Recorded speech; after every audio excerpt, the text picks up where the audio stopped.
자, 우리가 이번에 볼 개념은요, 벡터의 내적이라는 겁니다. 0벡터가 아닌 두 벡터, A 벡터와 B 벡터가 이루는 각의 크기를 세타라고 했을 때 A 벡터의 크기와 B 벡터의 크기에다가 코사인 세타를 곱한 값을 A 벡터와 B 벡터의 내적이라고 하고요. 이렇게 나타낸다고 했습니다.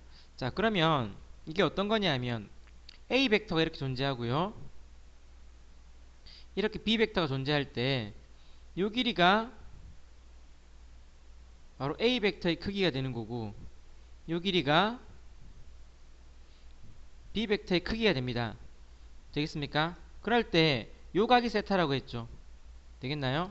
그런데 B 벡터 곱하기 코사인 세타라는 것은 이렇게 수선을 내렸을 때 이 길이분의 요 길이가 B 벡터 곱하기 코사인 세타가 되죠. 그죠? 아, 요것분의 요게 코사인 세타 아니야. 그지? 그래서 B 벡터 곱하기 코사인 세타의 값이라는 것은 결국은 요 길이가 B 벡터의 크기 곱하기 코사인 세타입니다. 되겠습니까? 그래서 내적이라는 것은 한 벡터에서 한 벡터의 종점에서 다른 벡터에서 수선의 발을 내렸을 때 이 길이 곱하기 이 길이를 하라는 거야. 그래서 이 두 개의 길이의 곱이에요. 되겠습니까? 그런데 생각을 해보세요. 이거 곱하기 이게 무슨 의미가 있냐는 얘기야. 이 값 자체가 어떤 막 특별히 대단한 의미를 가지고 있는 값이 아니란 말이야. 그죠? 그럼에도 불구하고 우리가 이 내적을 구하는 이유는 물론 뭐냐? 이거 가지고 뭐 하자는 거야? 사실은 세타, 코사인 세타를 구하자는 겁니다. 각 구하자는 거야. 내적의 목적은 각을 구하자는 겁니다. 두 벡터가 이루는 각을 구하고 싶은 게 내적의 원래 목적입니다.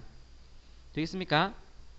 자, 보시면 또 내적을 이용해서도 벡터의 성분을 이용해서도 내적을 구할 수 있다는 건데요.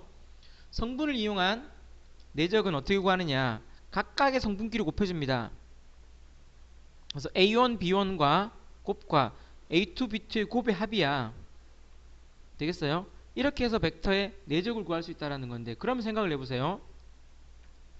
지금 A 벡터 곱하기 B 벡터는 A 벡터, B 벡터의 내적은 A 벡터의 크기 곱하기 B 벡터의 크기 곱하기 코사인 세타인데 그래서 내가 이걸로 사실 뭐를 할 수 있냐 하면 코사인 세타는 A 벡터의 크기와 B 벡터의 크기 곱하기 A 벡터와 B 벡터의 내적이 된다는 거죠.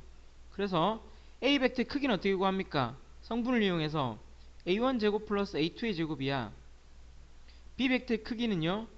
B1 제곱 플러스 B2 제곱이고요. 내적이잖아.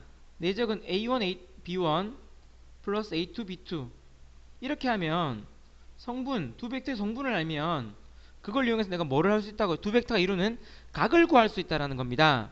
되겠어요? 그래서 내적의 목적은 원래 뭐다? 각 구하는 게 목적이다. 되겠어요? 쌤 이렇게 얘기하는 이유가 그럼 우리가 무슨 생각을 해야 되냐?